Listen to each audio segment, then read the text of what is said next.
Welcome back to the Always Aggressive podcast. I'm Corey, that's Tanner, and there's Coach Tony Ersland joining us. As always, guys, great to see you. Another week down, and we just keep this train moving forward. We're going to start off with a little lighthearted good news, good stuff. Purdue fans around the world know this already, but the Boilermakers with a big win against Coach Ersland's alma mater last Saturday on the football field. Big win over the Hawkeyes to start off Big Ten play. And a little bit of a wrinkle for Purdue as Coach Jeff Brohm had to miss the game due to a COVID protocol. And that brought to mind an interesting scenario Tanner was talking about yesterday as we were producing this I'm show. really anxious to hear what he says here, Corey. Me too. Coach, can you imagine putting yourself in Coach Brohm's shoes and having to watch such an important match from home on television? Yeah, that's a heck of a scenario, right? I mean, when you're sitting around the campfire playing a Would You Rather or whatever, the game looks like, that's a heck of a deal. When you guys asked me that at first this morning, I don't know. Clearly in a lighthearted manner, I envision myself probably getting thrown out of the venue a couple times, right? They say, hey, you can't be there. And, I just see myself trying to come in the back door and Kind of watch from the door, peek from underneath the bleachers or something. I mean, that's my first initial, thoughts. I don't know how he did it. We talk so much, you invest everything, right? I mean, besides your family, this is your family too, right? You invest everything and you watch your kids suffer and sacrifice. So yeah, I don't, and I have not spoke to Coach Brohm, right? So there's not, I don't have any insight from his perspective, but I just can't imagine that it was in any way fun or enjoyable for him to be there and just have to watch this all transpire. I mean, obviously the ending was awesome. I mean, right? Like I even put out a tweet at the end of the night. It was really fun to let your heart rate get up. Something mattered in your heart. You got the juices got going, and it was an exciting game and a great conclusion for us. So, it ended great, but that's 3 hours of torture. For him, it's got to be rough. So I hope he fared better than how I imagined I would fare in that scenario.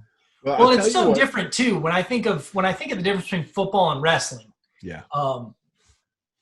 Wrestling, you give the guy a game plan, you wind him up, you send him out there and he goes. And obviously you're going to shout advice to him during the match. But, in reality, he's doing it all.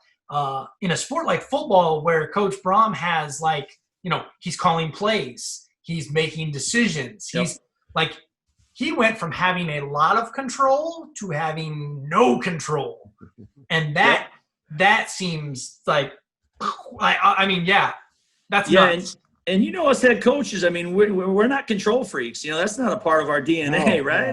No. That's never been accused. That's never, no. So, and that's the thing. But I'll tell you what, I've said this before. I think with COVID, you're going to find out what programs, what kind of culture they have and how their people really are trained and where they're at. And clearly, I would say the initial impressions are, right, like they got a strong culture. They were missing a couple of athletes, and then obviously Coach Brohm, and the train still kept going. And so their culture is strong. They must be well coached, right? Everything went, in a really positive direction, and so I feel really good, right? Like when you see that and the way the team responded and the coaches, you just feel really good about what they must be doing day to day. And that's what you hope for our guys. I'm hoping, hey, that if I'm not there, our guys are going to get down to work. They're going to work hard. They're going to do the right things. They're going to do it in the right way. The mindset's going to, follow the same path. So, positive, lots of positives for them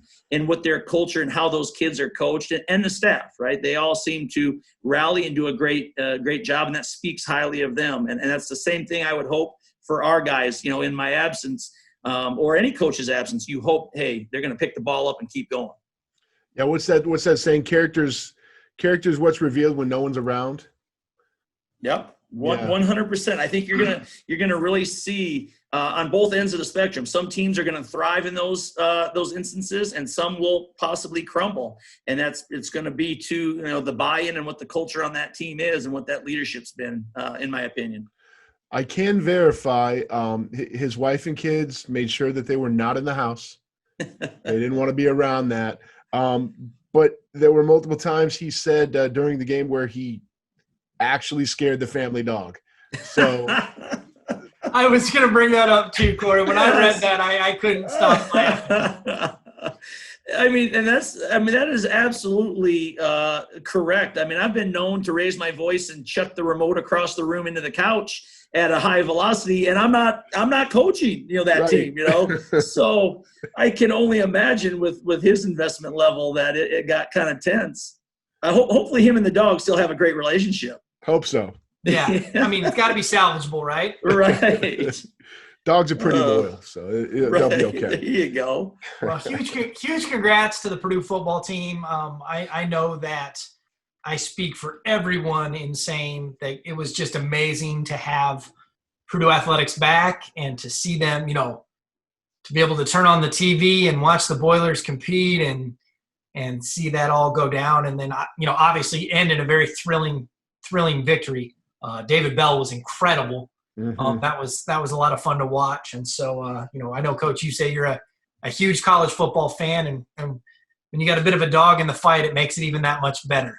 Yeah, no, it was great. And, even more so the fact that I'm an alum from Iowa. I had a lot of people throughout the day contacting me. I get asked who I'm rooting for, and I say, hey, I learned a long time ago, you signed my paycheck, you got my loyalty, buddy. Amen. So that's an easy answer for me, but yeah, obviously I love, I still have strong ties to Iowa, being from there and my family and everything. So it was a lot of fun to have that be the kickoff to the football season for me. Changing subjects, we had an awesome opportunity to jump on a call today with one of our prospective student athletes. But we I want to say thanks to Lieutenant Vincent Codolino. He gave us some of his time this morning. Guy works with our Naval ROTC program here on campus, and it got me thinking about how many areas of campus play a role in our recruiting process and how much we appreciate those relationships and, what they do for us and what they do for future Boilermakers. Yeah, no doubt. I mean, I think it's really indicative first off of kind of the environment that you have at Purdue, where we don't ask kids, we don't slot them into majors just so they can get through, right? Their education, time while they're competing. It's, hey, you can come here and you can be an engineer, you can be, working on your business degree or whatever it may be. Christian Bruner, we've talked about, wants to be a large animal vet. So they get set on those paths, and that was no different this morning. You mentioned Lieutenant Codolino gave us a lot of good information. And again, just indicative of the kind of kids that we have on campus and that we recruit, people who are really motivated on both ends of that spectrum, athletically and academically. So we've developed a lot of really strong connections and ties to all areas of campus. We talked about business or engineering or ag, which are all challenging majors. So I really appreciate the relationships that we've built across campus and their willingness to help find a path for these kids, because certainly it's not the easy path. Those majors are challenging enough the way it is. But, we have great people here in academics. And when we talk about, Nicole McKinney, our academic advisor, Ed Howitt, and then even their connections to on campus and the willingness to help find ways for these kids to succeed. So it's been really great. And it's probably a really good point, Tanner, that we acknowledge, everybody's hard work and willingness to help these kids, and they go that extra mile for them. We don't get a chance to say thank you often enough. And it's really nice to take that opportunity, specifically with Lieutenant Codolino, but all people involved that help us, attract some of the best and the brightest kids in the country. You bring up an interesting point, Tony, that, you could make a really easy argument to shy away from kids who have other goals. You know what I mean? Like you said, it's hard. You come to a school like Purdue and you want to go to Cranard, you want to get your business degree. or you want to get into engineering, or you want to, go into ag, or you want to go into, Christian Bruner wants to be a large animal vet. You want to go into these challenging programs, and, it would be easy to make the argument that stuff like that is a distraction from wrestling. It's a distraction from trying to achieve what we try to achieve on a day-to-day basis. You choose not to recruit, you choose to, more often than not, recruit those kids that have those academic goals and those other interests. Why? Well, I think that, for us, we are very close to the pinnacle of the sport, right? I mean, obviously the Olympics and the World Championships are our pinnacle. But the Big Ten level is right behind. If you look at routinely in the Big Ten, and I tell kids, you're not just going to have to think like a national champ. You got to think like a world champ, because that's who you're competing against, right? The Big Ten is that strong, and we routinely have athletes that are on those teams. And so that's our level. We've got to seek that level. I believe it goes hand in hand. That doesn't mean that you have to be a 4.0 student, a 35 ACT or whatever, but it just means that your academics have to be important to you. That degree has to mean something, because we're going to work as hard as anybody in the country, right? I mean, we're here to win national titles, and that means we've got to outwork Penn State, Iowa. We talk about, other good teams, right? We're going to work as hard as anybody. Our expectations are the same as those teams, okay? But we also with that work now, the academics has to be important, because you're going to go home at night, you're going to be tired, and you're going to have to be motivated in the same way. You got to have that passion. So you look for kids that have that motivation. Okay. And I do believe they go hand in hand. So, certainly Purdue is a great place, for those kids, because they're not going to be slotted. Now, you can come and seek different avenues, right? That doesn't mean you don't change majors, because so often young kids come in and they think they know what a profession is, and it's not quite what they thought, and they seek other ways. But, that, like I said, that motivation to have a degree that's going to open doors for the next 40 years is important. I think it's very important, and that focus never leaves, I guess our staff or the team. And that's where I think, Nikki plays such an incredible role with our team, and the fact that, like, when a kid does hit that spot where he's like, well, maybe this isn't what I wanted, or, I want this, but I can't necessarily get into that school. So what do I do? The way she helps us navigate getting kids to realize and chase their goals and their dreams academically is so key for us and so great. And so, an extra special thanks to Nikki. And, there's too many people on campus to even name. We'd run out of time talking about everybody, but like just so many fantastic relationships throughout the community that we really appreciate. Yeah, it takes a village, and that really is true. I thought that was about raising kids. Is that? I know. Well, it is, and what are we doing here? Okay, you're right, Chris. This is just an extension of that, though, I guess, because I routinely tell the guys, and this goes with being thankful, right? Like, when we talk about, hey, we're lucky, we get to wrestle today, having that mindset, being thankful. These young men, they need to realize. Never in your life will you be around so many people who are willing to help you and want to see you succeed. And when you go on to these other, stages of life, you're not necessarily going to be surrounded by people, who want to see you succeed. Hopefully, but you understand what you need to do to be successful, because it's going to be you or him, right? Somebody's going to get the job. Somebody's going to get the promotion. Somebody's going to hustle and outwork the other guy. And so you need to take advantage of these opportunities, being around successful people and people who are willing to help you, in all aspects of this kind of development, athletically and academically. Yeah, Tanner and I have had that discussion many times over the years. When you get a student athlete who comes in and understands what you just said, Coach, that not just the physical training and the medical staff that's all here at their disposal, but they've got an entire PR staff that's here to help them with whatever they are, whatever issue they're interested in, or whatever agenda they want to push, or whatever angle, area they're really fascinated by. And we love it when kids come in here and use us to help better themselves or help better what they're trying to accomplish. That's that's fantastic. And that does not happen once you graduate, from Right. college. No, it does not. Yeah, and I know down the road we'll talk about name, image, likeness, but that's where I go when you think about building your brand. And in today's social media, digital age, that is important, right? There is a way to build your brand while you're in college. You know what I mean? And it becomes important, more important than certainly when I was growing up. That wasn't a thing. But if you can be surrounded by people who will help you do that in a responsible way, in a way that truly can have an effect, not a flash in the pan way, like get in, get out, get what you can. That's not what we're talking about. We're talking about long-term investment, building a foundation for something that can really serve you down the road. I think that's important. And I know we'll talk more about NIL stuff down the road, but I just, since you kind of brought it up, building that, kids can think about that now and make it, strong for them later. Absolutely. The other angle with the university, I know you've talked about all the people, that on the other side of the street that help out the program.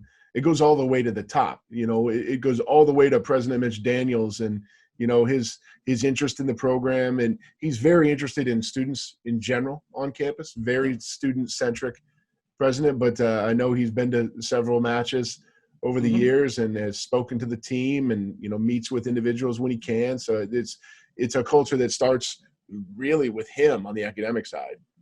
Yeah, no doubt. And you said it right. It starts with leadership at the top and it filters down, and certainly his willingness and his passion for sports, it's filtered through. And so again, it's just the thank you that probably needs to be said to a lot of people for what they do every day and helping these kids see the path. And it often does change, right? We talk, the goals stay the same, the paths can change. Certainly COVID has given us a different path this year, injuries, whatever, finding a new major. But it's about, okay, here's the goal and here's how we can get there, and having people who are willing to do that. And I can say in doing this for 23 years, that's not always the case. Some people are like, yep, sorry, we can't do it. And too bad. And we're fortunate to be around a lot of good people who will help us find the avenue to get where we want to be. Absolutely. Moving along, you talked about, we get to wrestle today. There's an opportunity coming up where we might get to wrestle. The USA Wrestling U23 and U20 Championships are coming up, and it is looking very likely that we will be fielding some entries in that event. Yeah, that's an event that we've been pointing towards and cautiously optimistic. I know when you say we might, that's probably the appropriate word. We're still a few weeks out, but we've had really good workouts. I like where they're going, and our aim is to compete. I think there's just a number of benefits. So I always tell people, you can't hold my feet to the fire. This isn't factual yet. We've got a lot of weeks, and there's a lot of ways things can go, right, with COVID and canceling of events or whatever. But certainly we've been training with the intention of competing. And, I think to me that's important because, that's that carrot out there for a lot of guys. Some guys, you want to have something that you're pointing towards. And so to have a big event, even though there's no world championships this year in those divisions, hey, it's a national championship. There will be good kids in the building. And so you have the opportunity to train towards something with focus, make weight, go out and compete, several times, hopefully. Right. And that will make you better, no matter what. And so that's why I think there's just a lot of value there for us. And we're hopeful that's where we're going to be November 13th to the 15th. And the bulk of our entries, correct me if I'm wrong here, Coach, bulk of our entries, if not all of them, will be in the freestyle, not the Greco, correct? Correct. I think we may have a few kids that want a Greco, but again, we'll see how that goes. It's another day of being there and competing. So you've always got to kind of balance that out against, when you can leave campus. These kids still have classes and just different things that you want to make sure you check all the boxes before you go. But I would, as you said, I would guess that a vast majority of our guys will be in the freestyle. Very cool. Championships are in Omaha, Nebraska. A hefty drive, but not doable. Right. So I think, the guys are excited about that. And we're looking forward to filling out the roster and figuring out who exactly is going to go and suit up. And hopefully we have some more specifics on the next show as far as like actual bodies and entries.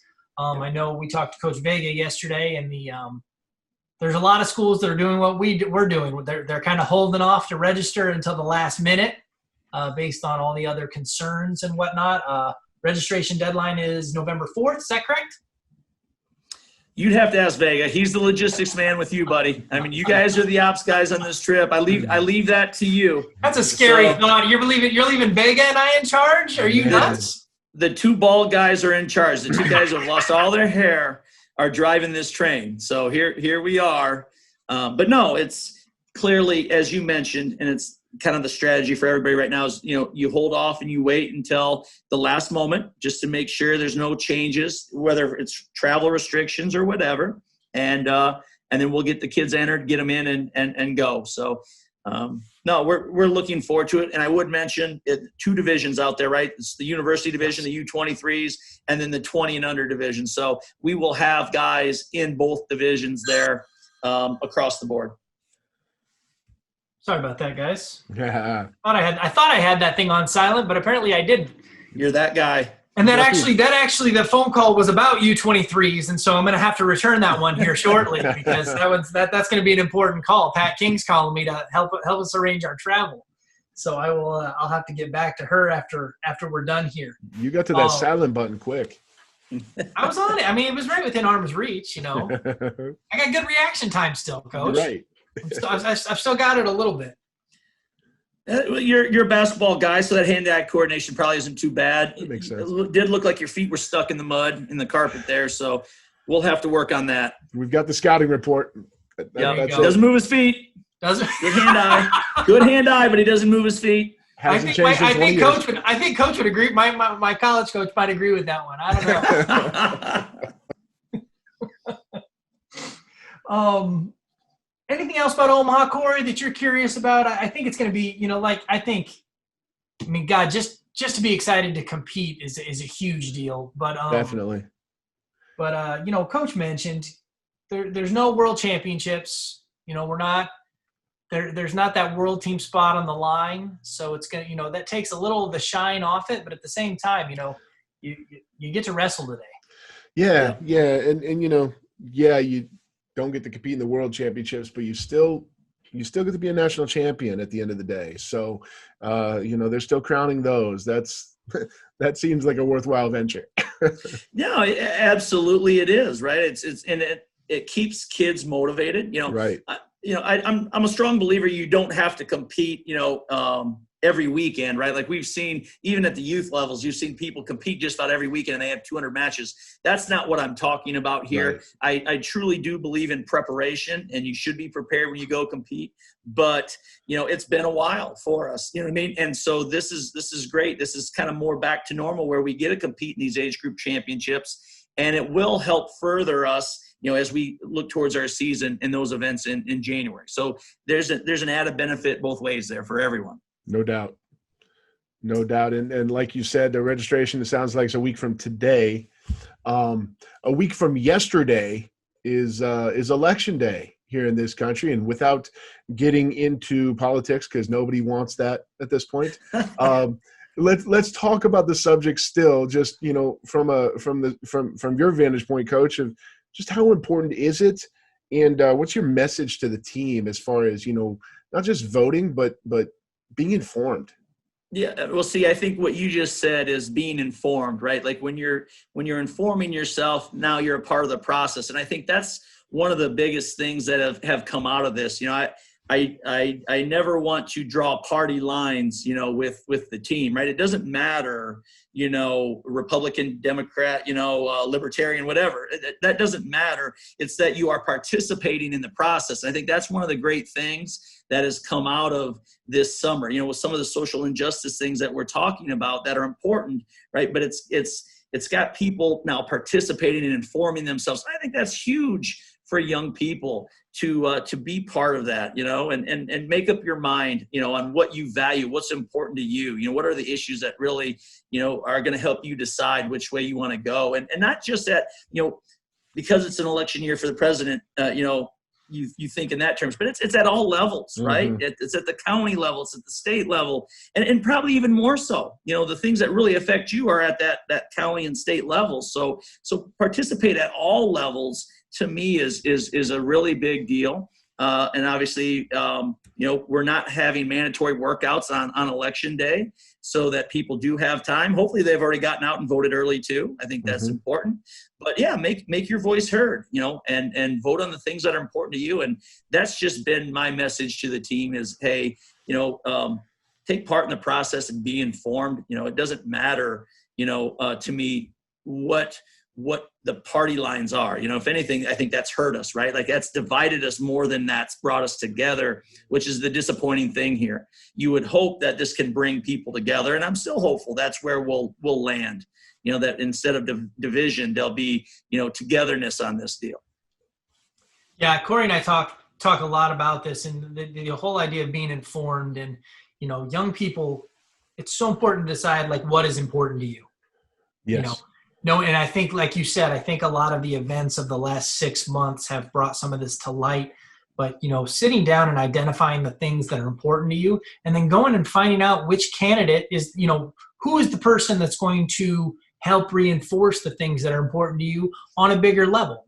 And it's not enough to, it's dangerous these days because you feel like people are getting they get their news, and I'll put news in quotation marks. They get their news from Facebook, or they get their news from Twitter, and they don't do that secondary, they see a headline and they're like, "Ooh," and they react, as opposed to like really digging in and finding out like what's the full story, what is actually going on there, and encouraging young people to do their homework and to read more than just the headline, I think is so important. I shared an article with Cory that I found really cool. A former women's basketball player from University of Michigan developed an app that is centered towards educating people about voting. I think was it called Votable? Is that right, Cory? I think so. I thought it was really cool. So and I actually downloaded the app and played with it some. You go in and it's got a bunch of topics and it's got a bunch of like things, and then it aggregates news that's focused on that voting issue. And it gives you an idea of like which party stands on which side of that issue, and like what candidates, and it breaks, you can go into different states, and you can go into, it was a pretty robust experience as far as like getting in there. And I just thought it was so cool to see somebody who was taking it a step further. Voting is important. Voting is super important. There are people in this country that fought for years and years and years to have that right. And, but taking it a step further and educating yourself on that voting and like I said, first you got to identify what's important to you. Yeah. Does it sort through to, so that it makes sure it comes from like legitimate sources? Because the thing for me, and this is exhausting, right? Like, sure. Yes, it is. To try to wade through all of this, as you said, fake news, right? To try to verify what's being said and where it comes from is the exhausting part of this. And I get that's why it turns people off, right? Like ultimately you get turned off because, man, you don't know what to believe, and you throw your hands in the air and you walk away. And that's not, obviously we're encouraging the opposite. So I would love something like this. If this helps you wade through that too and give you the information, and it's coming from, sources you can trust, and you're like, wow, this is awesome. You know what I mean? Like it cuts through kind of that stuff and puts it in a something where you can at least consume it and it's not overwhelming to you. I didn't dive that deep into it to really like, identify the sources of where that was coming from. But yes, 100% I agree with you as far as like, making sure you're, and that goes back to what I was saying before, like making sure your sources are reputable. You talk to somebody and then, they're like, oh, where'd you hear about that? Oh, I read it on Twitter. Yep. Oh, okay. What was it? Where did it come from on Twitter? Right. Whose blog was that? Exactly. Was it, is it some guy, in his parents' basement in his underwear eating Cheetos? Like, or is it like an actual, like real, news source? Yes. For sure. It's been fact checked and, so right. journalistic integrity, all that cool stuff. Yep. So No no, doubt. it was this has been one of the most interesting leads up to election day that, I've ever experienced in my life. And obviously my life's not that long, and the kids on the team's lives are even shorter. Yep. But it's I think the education is equally as important as the initiative to go take part. Yep. Well, and I think that helps. Well, and maybe not. I guess I should be careful where I speak about this. But there's always stress and anxiety around this time for people, right? Just election time. Like Sure. People's levels are heightened, right? That's just naturally happens on all sides. And I think when you are taking part in that process, like anything, maybe that can help alleviate some of that anxiousness. Now, not necessarily. That's why I guess I qualify it maybe because who knows how elections come out if your candidate didn't win. I understand that, but I've always felt more at ease when I feel like I'm informed and I'm participating in it, right? Like, I feel better about everything. You know what I mean? No matter how it shakes out, I did my due diligence. You know what I mean? And I've always, I guess, just in any endeavor, felt better about that.